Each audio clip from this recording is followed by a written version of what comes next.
자, 시작해보겠습니다. 페이지 98쪽 역학적 시스템과 안전이라는 파트인데요. 이 역자는 무슨 역자라고?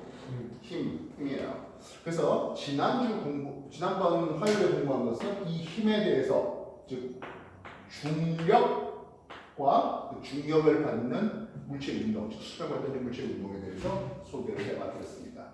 중력과 주의해야 될 것은 중력, 가속도는 같은 말이다, 다른 말이다? 이건 다른 말입니다.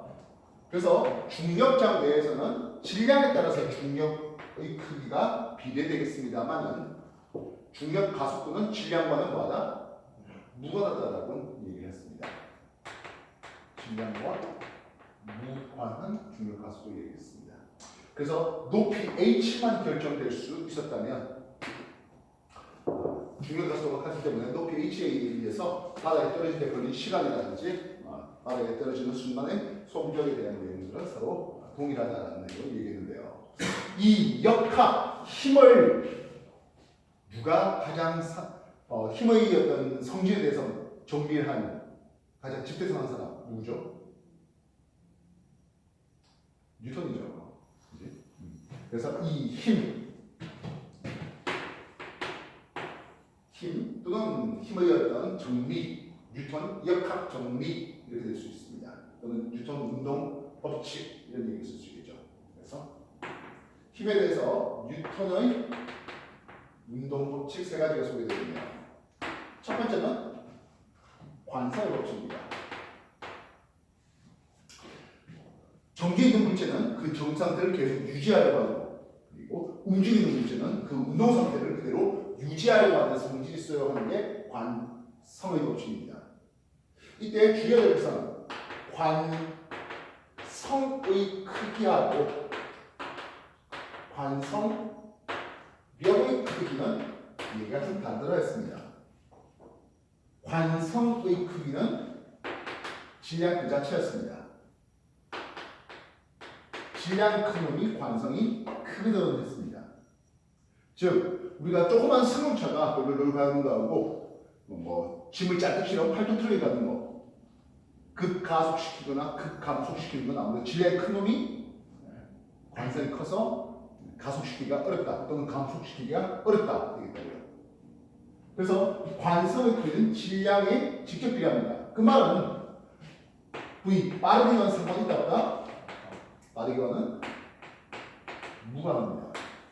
즉 똑같은 1kg짜리 질량체라면 관성의 크기는 속력이 빠르든 느리든 또는 정지해 있든 관성의 크기마다 똑같다 쓰면 됩니다. 되겠습니까? 반면 관성력 해놨네요. 관성력 어차피 힘이잖아요. 그래서 힘, 기호 어떻게 쓸까? 관성력, 기호 어떻게 쓸까? 네, 힘 F 쓰죠. 그리고 F 나오면 매번 넣는 게 F 볼 항상 뭐 써야 돼? NA.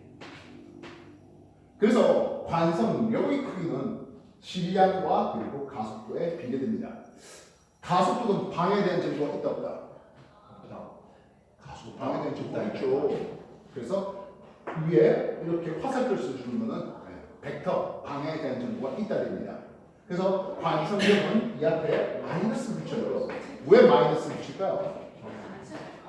가속도의 방향과 반대방향이에요. 즉 우리가 버스가 이쪽으로 급출발합니다. 뒤로 훅 쏠리는 느낌 받잖아요. 가속 방향과 반대 방향으로 보는 뜻입니다. 버스가 가다가 급정 갑니다. 근데 앞으로 훅 쏠리네요. 급정 간다는 것은 운동 방향은 이쪽 방향이지만 가속도의 방향은 반대 방향이겠죠. 이 가속도의 방향과 반대 방향으로 라는 뜻으로 관성력을 제시하는 겁니다. 이해되십니까? 그래서 우리가 안전벨트를 매야 되는 이유가 뭡니까? 자동차를 운전을 하다가 갑자기 어떤 충돌사고가 일어났습니다. 그럼 어떤 일이 벌어집니까? 하면 내가 탔던 자동차는 가만히 정지하려고 멈췄습니다. 근데 나는 앞으로 가려고 하는 관성 때문에 밀착을 뚫고 튀어나가는 거죠. 그래서 2차 어떤 피해를 입을 수 있기 때문에 안전벨트를 통해서 튀어나가는 것을 막아주라 하는 내용을 쓸 수 있겠죠. 알겠습니까? 네. 그래서 가끔 이런 여러 사고 동영상들 보면 안전벨트 제대로 매지 않은 그런 상태에서 충돌사고 시 자동차 바깥으로 사람이 튀어나가서 뭐 결국에 아스팔트에 갈리는 뭐 이런 장면들도 본 적이 있을 겁니다. 관성에 대해서 소개해봤습니다. 정리해 주십시오.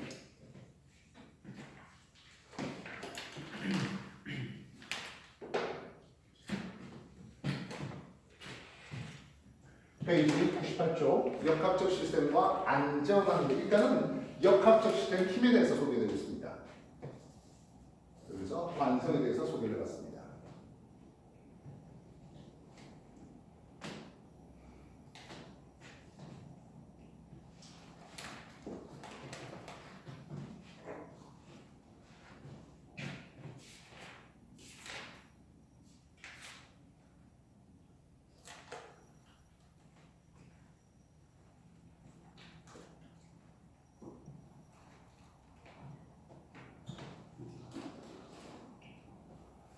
자, 다시 더 관성력의 방향은 어떻습니까? 근데 관성력의 방향은 가속도의 방향과 반대 방향입니다.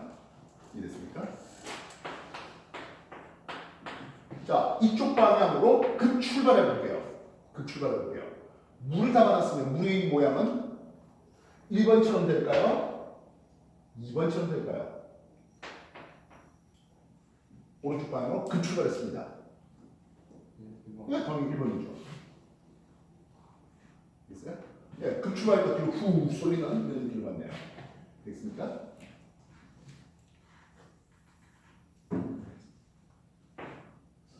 물 담아놨습니다.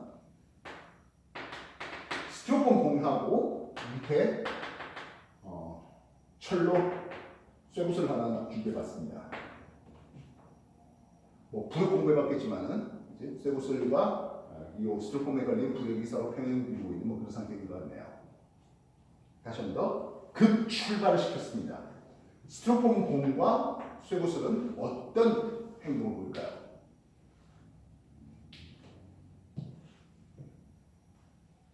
아까 물과 좀 해봤잖아.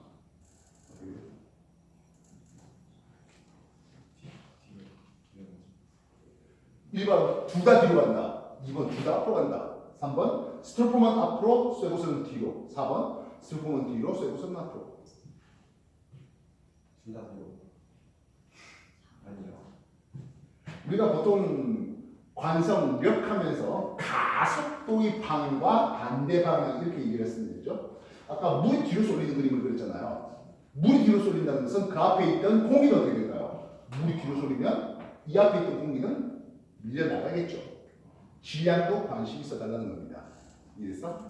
그래서 물이 뒤로 쏠리니까 스티로폼 공은 앞으로 쏠리고 쇠구슬은 뒤로 쏠리는 이런 그림이 나오게 됩니다. 이해했어요? 알겠나? 물이 질량이 더 커서 물의 관성력이 더 크게 작용됩니다. 물이 뒤쪽으로 쏠리기 때문에 스티로폼 공은 앞으로 밀린다고요. 이해했어? 그래서 둘 다 뒤로 밀려 하면 안 됩니다. 스티로폼이 더 질량이 큰, 스티로폼보다 물의 질량이 더 큰, 물의 밀도가 더 큰 이렇게 되는 거라고요. 맞다 알겠어? 보통 이 질량에 대해서 신경 못 쓰는 경우들이, 관성력에 대해서 질량에 대해서 신경 못 쓰는 경우들이 있는데 안 그렇습니다. 다시 한번 정리해 주십시오.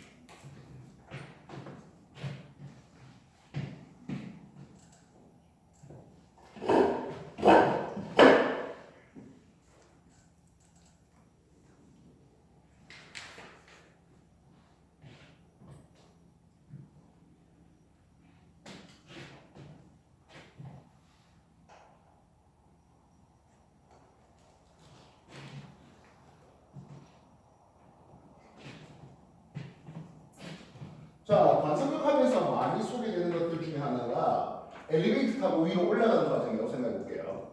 엘리베이터 타고 위로 올라갑니다. 1구간, 2구간, 3구간 위로 올라가는 과정을 볼까 하겠습니다.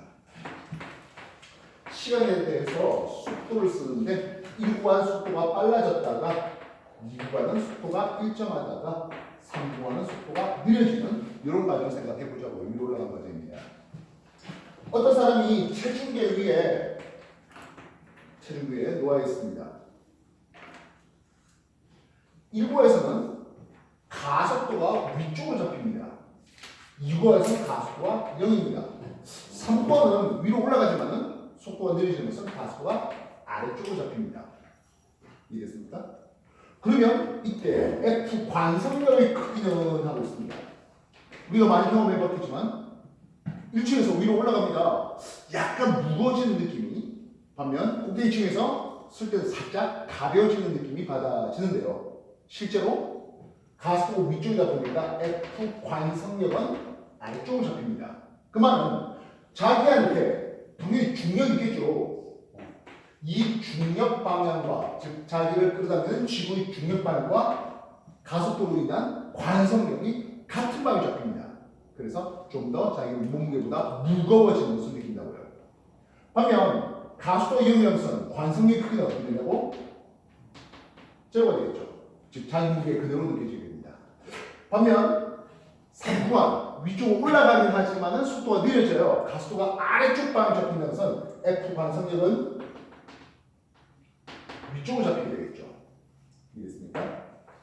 그래서 중력 방향과 반대 방향의 관성력이 걸리기 때문에 약간 뭐하게 가벼워지는 느낌을 가지게 되겠다는 거죠. 실제로 천연계 위에 올라가 보면 자기 무게보다 이쪽에서는 좀 작게 느껴지게 되겠습니다. 이해됐습니까? 자, 그렇다면 그 반대로 다시 1구간, 2구간, 3구간 내려오는 속도 방향을 잡을까 하겠습니다. 내려오는데 위에 쪽에서 아래쪽으로 가속도가 가속도가 아래쪽 방향에 잡히면 속력이 빨라지는 이 첫 번째 구간 말입니다.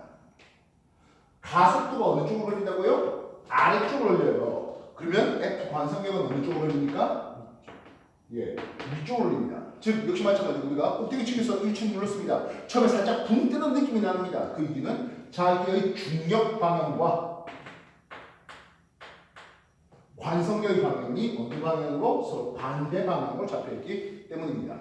그래서 실제로 이 사람이 체중계 위에 올라갔을 때 실제적으로 체중계의 눈금은 어떻게 됩니까? 하면 mg라는 자기의 무게, 중력 빼기 자기의 ma 이 그래프의 기울기 가속도 시간과 속도의 관계에서 기울기 가속도만큼 빠지는 그게 자기의 체중계의 눈금으로 보이게 됩니다. 이해됐습니까? 그렇다면 여기서 재밌는 거 만약에 이 가속도가 10m/s 정도의 가속도 걸리면 어떻게 되겠습니까? 하는 거예요. 중력 가속도만큼 걸리면 어떻게 되겠습니까? 하는 거예요. 결국엔 내가 땅을 딛고 있는 이 무게가 순간 사라지는 느낌이 나겠네요. 자기한테 중력이 안 걸린 건 아니에요. 근데 관성력이 이 엘리베이터의 가속도가 아래쪽으로 10m/s 정도 걸리면 나는 이 땅을 딛는 느낌이 하나도 없습니다. 즉, 저울의 눈금이 0이 됩니다. 이해했어요? 이런 것을 이용한 놀이기구가 있어요. 뭐죠? 예, 자유도로입니다. 자유도로를 타보시는 분들은 느끼겠지만 어쨌든 엉덩이에 닿아 있는 이런 느낌을 가지고 있다가 순간 툭 놓잖아요. 엉덩이에 아무런 느낌이 없네요. 뭐가 그러냐고요? 중력과 관성력이 같은 크기로 걸려요. 그래서 순간 뭐 어디에 내가 몸을 구속되는 그런 느낌이 전혀 없는 거죠. 이해됐어요? 되겠나? 우리가 우주정거장 얘기를 지난번 수업 때 얘기했습니다. 그 우주정거장에 있는 사람은 중력이 안 걸린다. X. 중력 걸려요. 그런데 원심력이라는 관성력이 같은 크기로 걸리니까 자기는 마치 무중력인 것처럼 느껴지는 그런 상태가 되는 거죠. 이것도 마찬가지입니다. 이해했어? 물론 가속도가 지구 중력 가속도가 더 커버리면 어떻게 되겠습니까? 하면 반대로 천장에 붙어버리겠죠. 이해했어? 지금까지 한 거 정리해 주십시오. 관성 얘기를 해주고 있었습니다.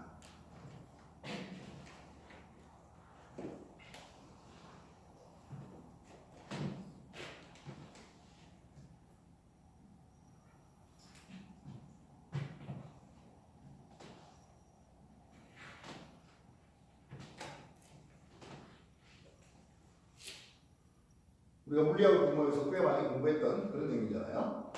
자, 뉴턴 운동 법칙 두 번째 법칙이네요. 두 번째 법칙은 뭐예요? 가속도 법칙이죠. 가속도는 힘의 크기에 비례하고 질량에 반비례해요 하는 게 이게 가속도 법칙입니다. F equal ma입니다. 이해됐어요? 그래서 속도를 좀 더 빠르게 변화시키려고 더 크게 변화시키려고 합니다. 가속도가 크게 되려고 합니다. 힘을 크게 키우거나 아니면 질량을 작게 하거나 하겠죠. 결국에 질량이 크다는 것은 가속시키기가 어려워 관성이 커 이 얘기가 같이 선되는 얘기입니다. 이해됐어? 세 번째 힘의 법칙 굉장히 중요하네요. 아마 이번 들고 물리를 공부시키면서 학생들이 물리를 가장 어려워하는 이유 중에 하나가 바로 요 작용 반작용 법칙을 제대로 이해하지 못하는 경우들이다라고 했습니다. 힘이 하면서 상호작용입니다. 지구와 이 분필 땅의 힘이나 이 분필 지구 땅의 힘이나 뭐하다? 같은 크기, 방향은 반대라는 거예요. 이거를 인식을 못하는 경우들이 꽤 많다 하는 부분이죠. 깡패가 주먹으로 내 턱을 때렸어요. 내 턱이 받는 힘과 깡패 주먹이 받는 힘이 그게 뭐하다고? 같아요. 그래서 이런 말도 가능한 거죠. 야, 내 턱을 깡패 주먹으로 때려갖고 깡패가 나한테 얼마나 내가 힘을 줬는 줄 알아? 이 말이 선되는 거라고요. 이해됐어? 근데 실제로 그런 일이 벌어졌네요. 얼마 전에 대전 쪽인가요? 뭐 그게 학폭 아이들끼리 하는 그러면서 학부모가 이제 썼던 어떤 글 중에 하나는 뭡니까 하면 그 아이 턱이 피해받은 아이 턱이 아이 뺨이 우리 아들 손을 때려가지고 이런 표현을 썼습니다. 뭔 말인지 알겠습니까? 뭐 정말로 써먹는 사람이 나왔네요. 그죠? 그래서 작용반작용 힘이라고 해서 뭐하다고? 상호작용입니다. 내가 이렇게 걸어갈 수 있었던 이유가 뭐라고? 내가 땅을 밀니까 땅이 나를 밀어줘서 내가 걸어갈 수 있습니다. 이해됐어요? 이 땅을 밀어줄 만한 힘을 못 받게 또 마찰력을 좀 작게 뭐 물을 푼다든 기름칠하면 내가 제대로 걸어갈 수가 없는 그렇게 되겠죠. 이해됐어? 로켓가 날아갈 수 있었던 것도 로켓이 가스를 뒤로 밀어주니까 가스가 로켓을 앞으로 밀어주는 이런 관계. 그래서 힘은 항상 상호작용으로 걸린다는 거. 절대 혼자 독단적으로 걸리는 것은 없습니다. 벽이 내가 벽을 밀어요, 벽이 나를 밀어요. 이런 관계가 나오는 거. 그래서 A가 B한테 어찌어찌 하니까 B도 A한테 어찌어찌 하는 게 항상 나오는 게 작용 반작용 관계라는 거죠. 자, 그렇다면 여기서 원래는 통합과학에서는 가르칠 필요가 없는 내용이지만 우리가 물리를 공부하면서 시켰는데요. 작용 반작용과 비교되는 힘의 평형이 있었습니다. 원론적으로 하면 작용 반작용은 작용점이 서로 다른 물체에 있어서 힘이 합성될 수 없는 힘의 평형관계는 두 힘 또는 그 이상의 힘이 한 물체에 작용해서 합력이 합쳐질 수 있었고 합력이 제로가 되는 케이스가 힘의 평형이라 했는데요. 이렇게 원론적으로 하니까 많이 좀 그렇죠. 그래서 이런 식으로 소개를 했습니다. 작용 반작용은 A가 B에게 어찌하니 B도 A에게 똑같이 어찌한다. 이런 관계식 나오면 작용 되겠습니다. 지구와 부필 땅이니 부필도 지구를 땅이에요 하는 그런 관계인 말입니다. 반면 힘의 평형의 대표적인 예를 좀 기억해 주면 좋겠다 했습니다. 한 물체의 양쪽에서 같은 크기의 힘이 F1, F2가 작용되고 있는 그래서 이 물체가 가만히 정지 또는 등속 직속 운동 상태를 유지하는 그런 관계를 했습니다. 힘의 평형관계는 정지 상태를 유지하거나 또는 등속 직선 운동하고 있는 그런 상태라면 힘의 평형관계를 했습니다. 이 물체 밑으로 내리는 중력이 있었습니다. 여기 중력이 작용하는 것이 있습니다. 근데 이 물체가 정지 상태를 계속 유지하고 있습니다. 왜 그럽니까 하면 바닥이 이 물체를 수직으로 떠받쳤네요. 바닥이 이 물체를 수직으로 떠받치는 것을 우리는 수직 항력이라는 것입니다. 중력과 수직 항력의 힘의 평형이라서 이 물체가 가만히 놓여 있습니다. 실에 매달아서 놓았다면은 이 물체에 중력이 걸리고 있겠습니다. 그러면 물체를 위쪽으로 끄집어 올리는 이걸 실의 장력이라는 게 쓰는데 중력과 장력과의 관계가 나온다면 힘의 평행인 거죠. 내가 낚시를 해서 물고기 이렇게 들고 있습니다. 실에 걸리는 장력과 물고기의 중력이 뭐하다? 힘의 평행이라는 것이죠. 그래서 가장 많이 나오는 내용은 문제가 이런 것 같습니다. 누가 봐도 지구 같고요. 책상이 놓여져 있습니다. 그 위에 책이 한 권 놓여져 있네요. F1 쓰겠습니다. F1은 지구가 책을 당기는 힘이라고 쓸게요. F2요. 책이 지구를 당기는 이런 힘으로 쓰겠습니다. F와 F2는 어떤 관계 있을까요? 그렇죠. 이 둘은 자연관적이에요. F1 지구와 책을 당기는 힘, F2 책이 지구를 당기는 서로 작용 반전 관계입니다. F3 할게요. 책이 책상을 누르는 힘 할게요. F4요. 책상이 책을 떠받치는 이런 힘 할게요. F3와 F4는 어떤 관계가 나올까요? 책이 책상을 눌러요. 책상이 책을 떠받쳐요. 이거 역시 작용 반작용입니다. F1, 2 작용 반작용이에요. F3, 4 역시 뭐라고? 작용 반작용의 관계예요. 그럼 힘의 표현이 뭡니까? 우리가 힘의 표현은 중력과 수직항력이 힘의 표현 관계였습니다. F1, 2, 3, 4 중에서 누가 중력일까요? 그렇죠. F1은 중력이죠. 지구가 책상을 지구가 책을 당기는. 그렇다면 수직항력은 누굴까요? 그렇지. 책상이 책을 떠받치는 이걸 수직항력이라는 이름으로 소개될 수 있습니다. 즉 F1과 F4는 누군가에게 힘의 평형관계라고 소개될 수 있습니다. 자, 그러면 F3와 F2는 무슨 관계 있습니까? 크게 맞춰보고 서로 뭐 평행이고 나가지고 할 거는 없습니다. 이해했어? 정리해 주십시오.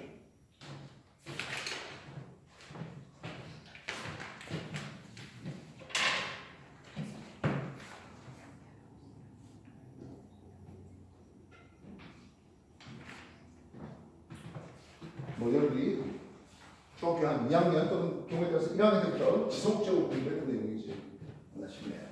문제는 그래도 못한 애들이 많아요. 뭐 뜨끔하십니까? 좀 잘하시죠. 오늘 여러분한테 자주 얘기하지만 우리가 일반적인 내가 수업을 시킬 때는 여러분한테 문제 좀 풀어라, 연습해봐라 이렇게 할 수 있는데요. 지금 같은 이렇게 뭐 꼴랑 1시간밖에 안 되는 수업을 하는 과정에서는 여러분한테 문제 풀기 시간이 별로 없다 했습니다. 그래서 여러분들이 직접 집에서 이 오투 문제를 풀어야 되는데 문제는 오투 문제가 양이 너무 적어요.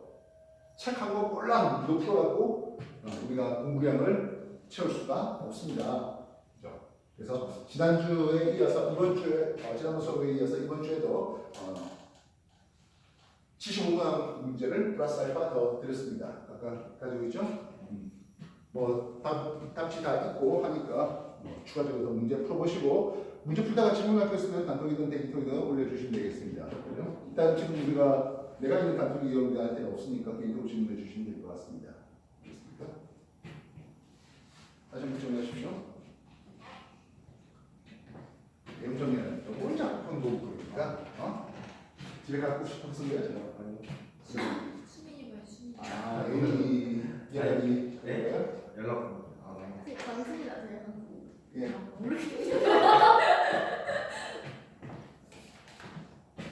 수민 수련해갔어요. 예스. 수민 수련해가서 연락 못해가지고 안 들고더라고. 아예. 그래요. 오면 바로 가야겠다. 지금 연락 못해 내일까지. 슬퍼 지금 우울해. 짱 귀엽다.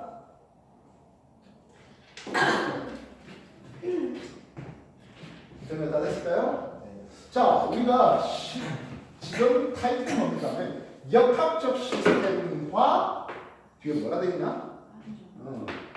안전을 써놨습니다.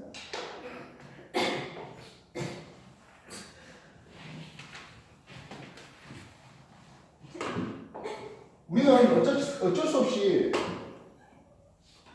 이 힘을 받는 역학적 시스템 속에 살아가고 있습니다. 지구 자체가 역학적 시스템, 중력장애에 있는 용어죠. 용어 두 가지를 소개하겠습니다. 하나는 운동량이라는 용어입니다. 여러분과 운동량, 충격량을 공부시켰는데요. 이제 예전에 기억나죠? 물리원에서 가장 중요한 공식을 소개하는, 알고 보면 통합과에서 가장 중요한 공식을 소개하는 게 바로 오늘의 내용입니다. 운동량은 Q를 P로 쓰고 있습니다. 스몰 P로 쓰고 있네요. 얘는 질량과 속도의 꼴입니다. V를 썼습니다. 속력입니까? 속도였습니까? 속도였습니다. 속도라는 말은 뭐가 필요하다? 방향에 대한 정보가 필요합니다. 그래서 1학년 통합과학이라든지 또는 2학년 물리1 정도에서는 이런 표현을 쓰지는 않습니다. 근데 물리2에서는 이런 표현, 즉 벡터, 방향에 대한 표시가 반드시 필요하다는 얘기예요. 운동의 형식 벡터량입니다. 방향에 대한 정보가 필요합니다. 운동 방향, 오른쪽으로 가든지 왼쪽으로 가든지 위로 가든지 아래로 가든지 방향을 놓치면 이 타이틀 박살나는 거죠. 그렇게 박살내서 문제 깨진 게 한두 번이 아니겠죠. 운동량 단위 뭐 쓸까요? 줄. 지울이요. 줄 아니에요? 아니. 킬로그램 아. 미터 퍼 세트가 되겠습니다. 하지만 이 오른쪽까지 왼쪽까지 신경 잘 써야 했습니다. A라는 놈입니다. 2kg짜리입니다. 12m/s의 속도로 오른쪽 갑니다. A의 운동량 어떻게 표시한다고? 20kg m/s 되겠습니다. B라는 놈을 봤을 때 얘는 10kg짜리입니다. 오른쪽으로 2m/s로 갈게요. B의 운동량 어떻게 되나? 이것도 마찬가지 20kg m/s이 됩니다. 그럼 C를 봤는데요. C는 10kg짜리입니다. 근데 왼쪽으로 2m/s의 속력으로 왼쪽으로 간다고 합니다. C 운동량 어떻게 쓸래요? 이거 마이너스 20km/s이 됩니다. 마이너스를 잘 써먹어야 한다는 얘기예요. 알겠어?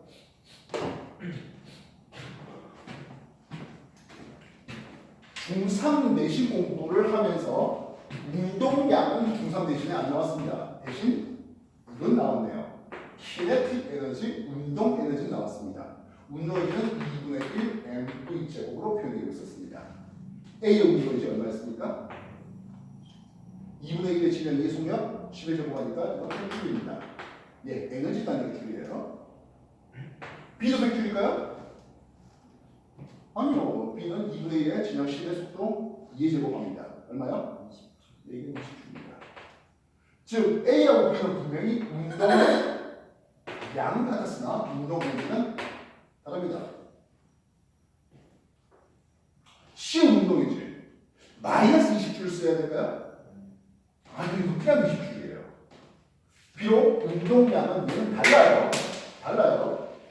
하면 운동 에너지는 같은 케이스도 나오겠네요. 주의하시기 바랍니다. 알겠습니까? 네.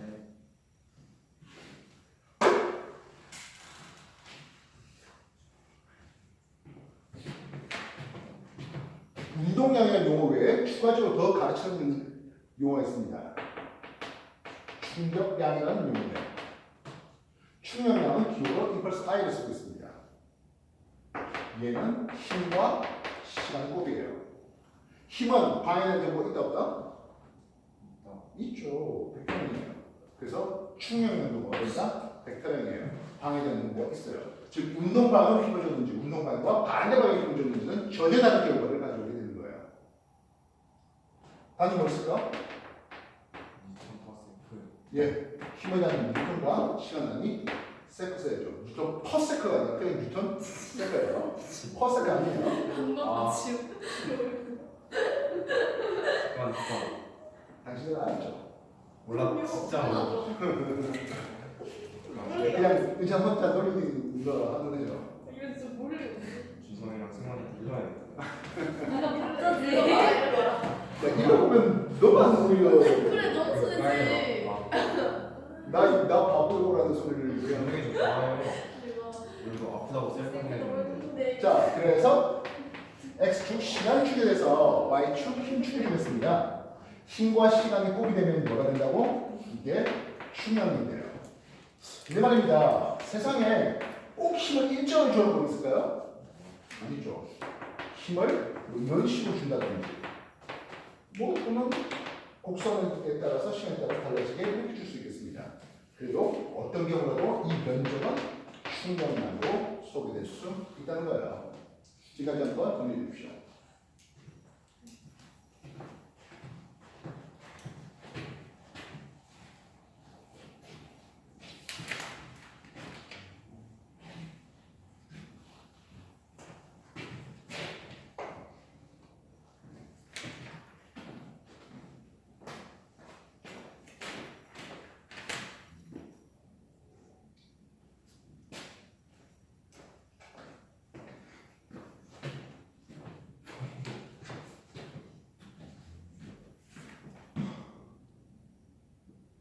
자, 우리가 물리 법칙 하나를 이해하는 데 있어서 굉장히 노력을 많이 해야 도 하나 알아내는데요.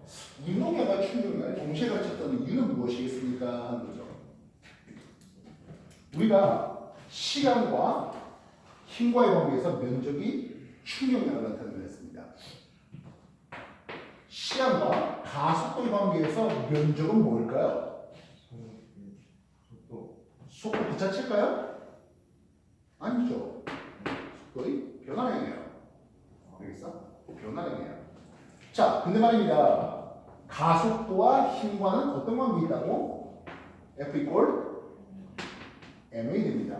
즉 y축이 가속도 y축이 힘축을 줬을 때 두 좌표 물리량 사이에는 질량에 대한 데이터가 들어갑니다.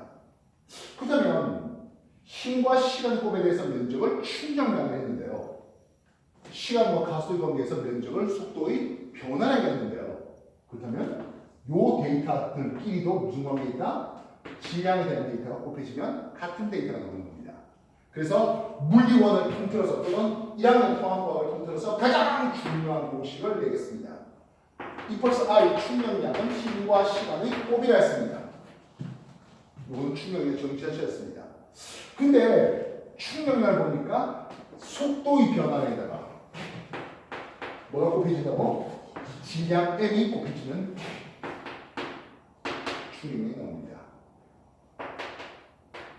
속도의 델타 변화량이었습니다. 변화는 처음 빼기 나중이니까 나중 빼기 처음입니까? 그렇지. 그 나중의 속도에서 빼기 의 처음의 속도가 됩니다. 주의해야 될 것은 이 속도라는 것은 뭐다? 방향에 대한 정보가 있는 거예요. 그래서 2학년 물리원까지는 1차원 직선상에서 움직이기 때문에 오른쪽 가는 건지 왼쪽 가는 건지만 신경 써야 되겠고 3학년 물리2에 들어가면 XY 평면에서 오른 위쪽으로 또는 오른 아래쪽으로 가는지 그런 평면상에서의 속도의 변화량까지 계산해야 되는 게 물리2입니다. 쌤 그 수업 동영상 유튜브 타고 들어가면은 지금 저쪽 하는 학생들 요 얘기까지도 진도 나가고 있는 와중이 됩니다. 예. 그래서 이놈이 P 나중 운동에서 처음 운동을 빼야 되고 운동 역시 백화량이 됩니다. 그래서 힘과 시간 곱에 해당하는 요 충격량은 알고 보니까 뭐였다? 운동량의 변화량이 되어야 하는 게 이게 1학년 통합과학 및 물리원을 통틀어서 가장 중요한 공식이 되겠습니다. 지금까지 한 거 정리해 주십시오.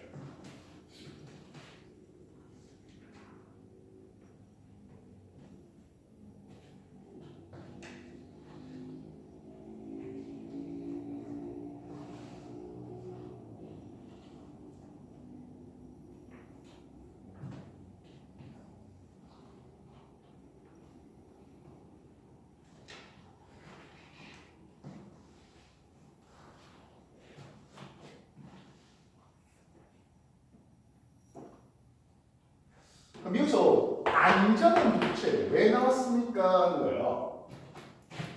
이 공식에서 볼 때 만약에 운동량의 변화량이 동일하면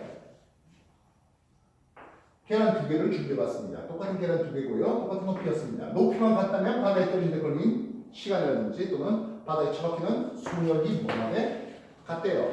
높이 h가 준다면 바다에 떨어진 속력은 뉴턴 2g h로 또 마찬가지 뉴턴 2g h로 똑같아요.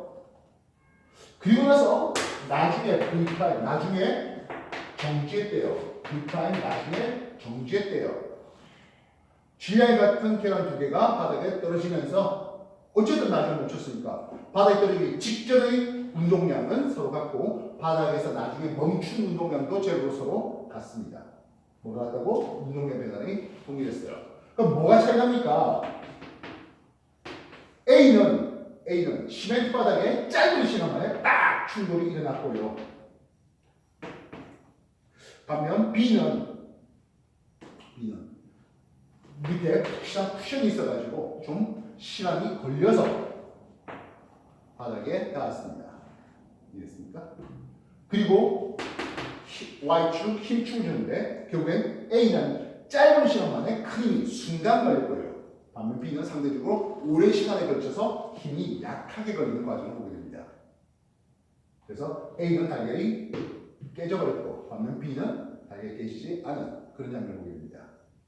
충돌의 시간을 B 길게 했더니 운동량의 변화량이 동일한 결국엔 임펄스 I 충격량이 동일한 케이스인데 델타 T 충돌 시간이 길게 되니까 힘 F 요 힘을 우리는 뭐라 그럽니까 하면 충격력이라는 뜻을 씁니다. 운동량의 변화량이 동일한 상태에서 델타 T가 커지면 힘 F 충격력은 감소하죠 하겠습니다. 힘이 작게 걸린다고요? 덜 다쳐 하겠죠. 예, 계란이 안 깨졌네요. 일본의 우리가 일상생활에 굉장히 많이 써먹습니다. 우리가 점프해서 착지할 때 무릎을 굽힌다, 쿠션이 구겨진다 이런 것들이 충돌 시간을 길게 해주는 겁니다. 이해됐어요? 딱딱한 바닥에 딱 닿는 것보다는 물에 들어가면 물이 꼬르륵 하면서 충돌 시간을 길게 해줄 수 있죠. 에어매트가 길게 충돌 시간을 길게 해줄 수 있습니다. 덜 다쳐 할 수도 있고요. 이해했어? 뭐 그래서 안 되지만 주먹으로 그냥 짧은 시간만 맞는 것보다는 헤드기어가 있어서 충돌 시간을 길게 해주면 덜 다쳐야 되겠다고요. 말씀 이해됐어? 네. 자동차가 추돌 사고 났습니다. 그냥 핸들에 빡 붙이는 것보다 에어백이 터지면서 충돌 시간을 길게 해주는 거. 벽에 가다가 잘못해서 벽에 꽉 몸을 부딪히는데 여기에 쿠션이 이렇게 있어서 충돌 시간을 길게 해주는 거. 자동차의 범프가 찌그러지면서 충돌 시간을 길게 해주는 거. 이해했어? 야구이 날아오는데 맨손을 받는 게 아니라 두툼한 쿠션이 있는 글러브로 그리고 쫙 내기를 받는 게 아니라 뒤로 빼면서 받는 거. 충돌 시간을 길게 해줘서 충격력을 줄이는 과정. 우리 일상생활에서 굉장히 다양하게 쓰이는 거죠. 나중에 여학생들 뭐 이제 뭐 쿠션 별로 없는 하이 신고 그러다는 일이 생기는데 만약 뛰어다 그 하이 신고 뛰다 보면은 발바닥에 엄청난 충격력이 가해지겠죠. 반면 상대적으로 푹신한 쿠션이 있는 운동화는 좀 힘이 덜 걸리는 것을 볼 수 있다고요. 이해했어? 네. 그래서 안전의 얘기, 운동량의 변화에 동일한 충격량에 동일한 케이스에 대해서 충돌 시간을 길게 해준다. 충격력이 약하게 걸리겠고 좀 덜 다쳐가겠다고. 알겠습니까? 예, 책에도 다양한 충돌 시간을 길게 해주면서 힘이 약하게 될 수 있는 다양한 케이스의 예들이 소개되고 있습니다. 알겠습니까? 네. 페이지 90 몇 쪽이야? 쪽. 페이지 101페이지에 보면 페이지 101페이지에 보면 그런 충돌 시간을 길게 해줘서 상대적으로 덜 다치는 여러 가지 케이스들이 소개됩니다. 멀리 뛰기를 하는데 시멘트 바닥에 팍 착지하는 게 아니라 모래바닥에 통해서 모래가 쭉 미끄러지면서 충돌 시간을 길게 해주는 거. 알겠습니까? 네. 정리해 주시기 바랍니다.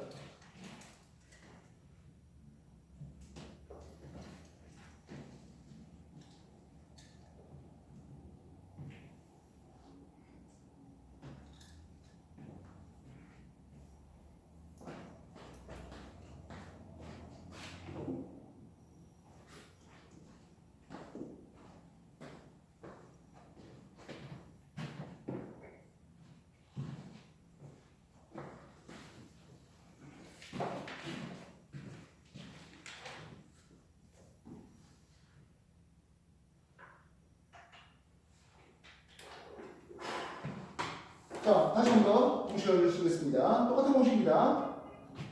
임펄스 I는 힘과 시간이 곱인데 이게 뭐다? 운동량의 변화에 들어가 있습니다. 되겠습니까? 네. 뭐 필요하다면 P 나중에 곱이 처음이냐 이렇게 쓸 수 있겠죠. 좀 전에 역학식 시스템과 안전을 얘기할 때는 운동량의 변화의 동일하고 시간을 길게 해달라 했습니다. 근데요, 만약에 힘 F가 동일한 상태에서 델타 T를 증가시킨대요. 그러면 이 경우는 충격량이 추가되는 거죠. 좀 전에 운동량의 변화량이 동일하다는 것은 충격량이 동일한 케이스인데요. 이거는 충격량이 늘어나요 하겠습니다. 충격량이 늘어나는 것은 운동량의 변화량 역시 뭐하다? 커지게 됩니다. 만약 처음 운동량이 0이었다고 한다면 나중 운동량이 그만큼 더 커진다는 뜻입니다. 이해했어? 내가 공을 이렇게 던지는 게 아니라 이렇게 끌고 오면서 힘을 줄 시간을 길게 준다면 야구가 좀 더 빨리 날아갈 수 있겠네요. 똑같은 총알을 쏘지만 총실이 짧은 화약이 터져서 짧은 시간만 힘을 받을 수 있는 놈은 송의 느린 탄핵하고 총실을 길게 해줬던 장총은 좀 더 오랜 시간 동안 힘을 받아서 더 빠른 속력으로 더 멀리 날아가게 됩니다. 이건 대포술도 마찬가지죠. 우리나라가 수출을 주도하고 있는 자주포 K9 있잖아요. 포시 엄청 길죠. 그 포시를 통해서 날아가는 폭탄은 40km 이상 날아갑니다. 그 산이 이렇게 있으면 산 뒤에서 쏘아가지고 저기 맞추면 돼요. 그만큼 포신이 길면서 장량이라고 해주는 화약이 터지는 힘을 오랜 시간 동안 받으니까 더 빠른 속력으로 더 멀리 날아가는 뜻입니다. 만약 대포 저거 포신이 반토막 쳐요. 포신이 너무 기니까 뭐 운영하기 좀 힘든 것 같은데 포신 반쪽만 하면 짧은 포신 되면 금방 떨어지는 거 아니겠죠. 이해됐습니까? 그래서 똑같은 공식이지만 충돌 시간을 길게 해주는데 힘이 동일한 상태에서 충돌 시간을 길게 해준다. 이거는 이제 안전하고 상관은 없는 표현이 되고요. 그러면 동일한 두 가지 케이스, 운동의 변화에 동일한 두 가지 케이스. 뭐 그래서는 안 되지만 여기 불이 나가지고 이쪽으로 뛰어낼 수밖에 없는 상황이라고 한다면 맨바닥에 뚝 착지한다? 그러면 우리가 이게 5층이잖아요. 뭐 몸을 제대로 보존하기가 어렵겠죠. 최소한 다른 몸에 꺼질 겁니다. 그죠? 근데 에어매트가 깔려있어서 꺼지는 이런 상황이 벌어진다면 나름대로 안전하게 우리가 구조되는 것들을 볼 수 있겠다는 거죠. 나무에 떨어지면 괜찮아요. 그렇지. 그러니까 나무에 떨어지는 거 마찬가지죠. 나무가 툭해서 나무가 가지가 내려오면서 충돌 시간을 길게 해주니까 덜 다쳐가 되는 거죠. 그래서 가끔 이제 기적적으로 아파트에서 아이가 떨어지는데 나무에 부딪히고 해갖고 뭐 약간의 찰과상만 해서 살아남았다. 이런 것들도 있는 것들입니다. 이해했어? 남자들이 수명이 짧은 이유하면서 뭐 이런 데서 이제 수영장에서 뛰내리는 장면들이 나오는데요. 가끔 이제 점프 속력이 모자라면 어떤 일이 벌어집니까? 수영장 물에 못 들어가고 앞에 접히는 세상에 이런 일이 해갖고 나오는 경우도 많죠. 나중에 준성이 먼저 밀고 네.